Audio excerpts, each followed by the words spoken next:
আচ্ছা বলেন তো, আজ থেকে 30 বছর পেছনে ব্যাক টু দ্য হিস্ট্রিতে যদি আমরা যাই, 70-এর দশকে, 80-র দশকে বাংলাদেশের কোন একটা গ্রামের কথা, একটা পল্লীর কথা আপনি একটু চিন্তা করেন তো। রাত 8টার দিকে, 9টার দিকে আপনি ওই গ্রামের কাউকে খুঁজে পাবেন? 70-এর দশকে, 80-র দশকে একটা গ্রামের, একটা গ্রামীণ একটা পরিবেশের কথা যদি চিন্তা করেন, রাত 8টায় সবার কি অবস্থা বলেন তো? আপনি তো ঘুম খুঁজে পান না, আপনার তো ইনসমনিয়া। আমাদের এখন ট্যাবলেট খাওয়া লাগে না ঘুমের জন্য? আমাদের তো ইনসমনিয়া হয়ে গেছে এখন। কিন্তু আজ থেকে বেশি দূরে না, 30 বছর আগের একটা গ্রামীণ পরিবেশের রাত 8টার পরিবেশ হচ্ছে সবাই ঘুম।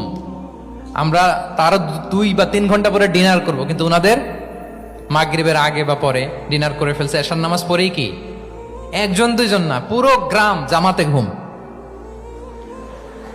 পুরো গ্রাম জামাতের সাথে ঘুম।